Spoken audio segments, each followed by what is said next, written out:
आज है मेरा ट्रेडिंग चैलेंज का डे 51 जिसको मैंने 31 करोड़ से स्टार्ट किया था। अगर आपको देखना हो कि मेरा प्रीवियस रेट में क्या हुआ था तो सिंपली इस चैलेंज सीरीज का प्लेलिस्ट में आके देख सकते हो। वैसे आज यहाँ पे कुछ ज़्यादा ही लेट हो चुका है मुझको, तो यहाँ पे आज का प्लान को ज़्यादा एक्सप्लेन करने का मेरे पास उतना टाइम नहीं है फिलहाल।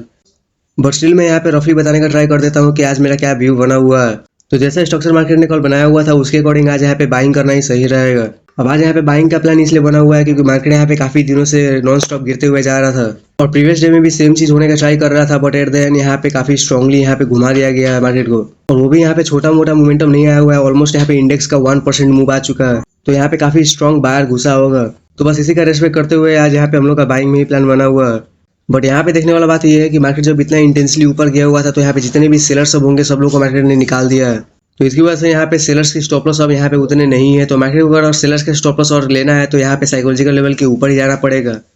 और मार्केट का यहाँ पे प्री ओपनिंग भी हो चुका है जो कि काफी अच्छा यहाँ पे गैप डाउन दिया हुआ है। तो अगर यहाँ से खुलते ही नीचे आना स्टार्ट करेगा तब तो यहाँ पे थोड़ा देर मैं वेट करने का ट्राई करूंगा, बट यहाँ पे खुलने के बाद हल्का ऊपर नीचे करके फिर यहाँ पे जो साइकोलॉजिकल लेवल है यहाँ पे ऐसा रेजिस्टेंस लेने का ट्राई करेगा, तो यहाँ पे सब लोग सेलिंग करेंगे क्योंकि ओवरऑल ट्रेंड यहाँ पे सेलिंग में ही बना हुआ है। तो इस केस में हम लोग यहाँ पे सिंपली बाइंग कर सकते हैं, बट अगर खुलते ही यहाँ पे ऊपर जाना स्टार्ट करेगा तो क्लोजिंग प्राइस के आसपास मैं रोकने का ट्राई करूंगा और यहाँ से रेजिस्टेंस लेने का ट्राई करेगा, तो यहाँ पे एक बाइंग कर सकते हैं हम लोग। तो बाइंग के लिए तो बस यही दो सिनेरियो बना हुआ है। आप देखते हैं मार्केट ओपन होने के बाद कैसा मूव देता है, उसी अकॉर्डिंग यहाँ पे प्लान करूंगा। तो अगर मैं यहाँ पे ट्रेड ले लूंगा तो मैं यहाँ पे इन्फॉर्म कर दूंगा। मार्केट यहाँ खुलने के बाद मेरे इसी एरिया के आसपास से यहाँ पे ऊपर गया, फिर यहाँ पे नीचे एक हल्का सा होल्ड करके अब नीचे जा रहा है। अब इस एरिया में बाइंग करना भी थोड़ा सा ठीक ही रहेगा क्योंकि यहाँ पे डिस्काउंटेड प्राइस है। अब यहाँ पे अगर बाइंग कर ले रहा हूँ और मार्केट यहाँ पे इस लो के आसपास नीचे आ जाता है तो वैसे भी ये ट्रेड गलत हो ही जाएगा, क्योंकि अगर यहाँ पे बाइंग का ट्रेड बन रहा है और यहाँ तक आ जा रहा है इसका मतलब ये बाइंग का यहाँ पे ट्रेड ही नहीं था और मार्केट वो एनालिसिस को गलत कर देगा और यहाँ पे हम लोग का लॉस भी हो सकता है। बट देखते हैं, फिलहाल तो वहाँ पे निफ्टी अपने साइकोलॉजिकल लेवल के आसपास आ चुका है। देखते हैं वहाँ पे ब्रेकडाउन दे के जब उसका फेलियर में कन्वर्ट करेगा तो मैं यहाँ पे बाइंग करने का ट्राई करूंगा।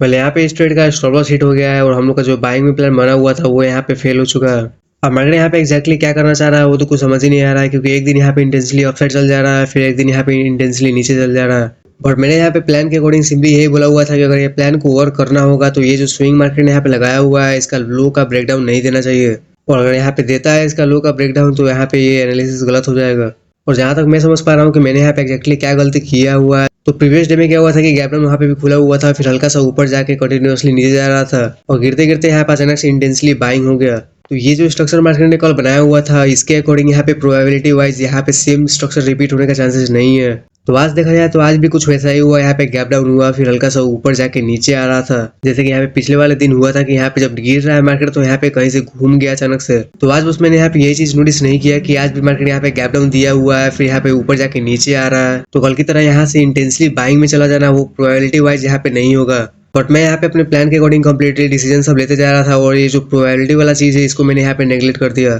और इसीलिए शायद यहाँ पे आज कंटिन्यूअसली गिरते जा रहा है, क्योंकि सब लोग को यहाँ पे लग रहा होगा कि कल की तरह मार्केट यहाँ पे रिपीट करने का ट्राई कर रहा है, गैप डाउन दिया फिर ऊपर गया फिर नीचे आ रहा है, शायद अब यहाँ पे ऊपर चल जाएगा, अब यहाँ पे ऊपर चल जाएगा। यहाँ पे सब लोग को वही लगते गया और यहाँ पे मार्केट उन लोग का स्टॉप लॉस हिट करते करते धीरे धीरे नीचे चला गया। अब यहाँ पे आज के दिन हम लोग का एनालिसिस भी गलत हो गया और ट्रेड भी गलत हो गया, तो इस चीज से मुझको यहाँ पे खास फर्क नहीं पड़ता है क्योंकि प्रॉफिट लॉस तो यहाँ पे चलते रहेगा ना। बट यहाँ पे इंपॉर्टेंट बात ये है कि जिस दिन हम लोग का ट्रेड गलत होने वाला रहता है तो उस दिन अच्छे से रिस्क को मैनेज करके यहाँ पे प्रॉपरली यहाँ पे स्मॉल लॉस में एग्जिट करने का ट्राई करो। जैसे कि इस वाले ट्रेड में मैंने पहले ही बोला हुआ था कि इस ट्रेड को अगर सही होना होगा तो यहीं से हो जाएगा, और मैंने अपना स्टॉप लॉस को भी ऐसे जगह पे रखा हुआ था जहाँ पे अगर उसको ब्रेकडाउन देगा तो वहाँ पे मैं समझ जाऊंगा कि मेरा एनालिसिस भी गलत था और ट्रेड भी गलत था। अब यहाँ पे ट्रेड के पीछे का प्लान होना तो यहाँ पे इंपॉर्टेंट होता ही है, बट यहाँ पे एक डिफेंसिव प्लान होना भी काफी इंपॉर्टेंट रहता है, जिससे हम लोग सिंपली यहाँ पे ये आइडेंटिफाई कर सकते हैं कि एक पर्टिकुलर लेवल के बाद हम लोग का ये प्लान गलत हो जाएगा। तो उसका यहाँ पे फायदा ये होगा कि हम लोग बड़े लॉस में यहाँ पे एग्जिट ना करके यहाँ पे छोटे लॉस में ही उस ट्रेड से एग्जिट हो जाएंगे, क्योंकि यहाँ पे काफी लोग क्या करते हैं कि यहाँ पे ट्रेड तो ले लेते हैं बट उन लोग को पता ही नहीं होता है कि किस लेवल के बाद हम लोग का प्लान गलत हो जा रहा है, कब निकलना है कब नहीं निकलना है। अब जैसे कि आज वाला ट्रेड था मुझको यहाँ पे दिख रहा था कि मेरा यहाँ पे प्लान गलत होने वाला है, तो मैं यहाँ पे बस रिस्क को मैनेज करते हुए यहाँ पे ये देखने का ट्राई कर रहा था कि यहाँ पे गलत क्यों हो रहा है। और स्टॉप लॉस हिट होने के बाद भी मैं यहाँ पे थोड़ा देर देख रहा था कि मार्केट यहाँ पे एक्जैक्टली क्या करना चाह रहा है। देन मुझे जाके यहाँ पे समझ में आया कि मेरे ट्रेड के पीछे यहाँ पे गलती क्या था। वो वाला मिस्टेक को मैं यहाँ पे एक और बार फिर से रिपीट कर देता हूँ ताकि आप लोग भी उसको कभी यहाँ पे रिपीट ना करो। और मैं तो यहाँ पे अपना जर्नल में उसको नोट डाउन कर ही लूंगा ताकि मैं फ्यूचर में उसको वापस रिपीट ना करूँ। तो हुआ यह था कि प्रीवियस डे में यहाँ पे गैप डाउन खुला, फिर ऊपर गया, फिर यहाँ पे नीचे जाके अचानक से ऊपर चला गया था। तो मुझको यहाँ पे नोटिस करना चाहिए था कि आज भी मार्केट यहाँ पे गैप डाउन देके ऊपर जाके नीचे आ रहा है। तो जो मैं अपनी वीडियोस में बोलते रहता हूँ कि प्रोबेबिलिटी यहाँ पे रिपीट नहीं करता है चार्ट का, तो मार्केट यहाँ पे ऊपर जाने लगा तो सब लोग को यहाँ पे लगा होगा कि मार्केट यहाँ पे ऊपर चले जाएगा प्रीवियस डे की तरफ, फिर यहाँ पे नीचे आया, फिर सब लोग को लगा होगा कि यहीं से अब ऊपर चल जाएगा। और इस तरह सब लोग को यहाँ पे लगता रहा होगा और उन लोग का स्टॉप लॉस यहाँ पे हिट करते करते नीचे आ गया। वेल अब आज के लिए यहाँ पे जो चीज़ होना था वो तो हो ही गया है और हम लोग को यहाँ पे जो चीज़ करना था वो करके हम लोग निकल गए हैं। सो आज के लिए बस इतना ही। हमारे वाले ट्रेड्स में थोड़ा बेटर अपॉर्चुनिटी ग्रैब करने का ट्राई करेंगे। तो आज के डे में यहीं पे क्लोज कर देता हूँ।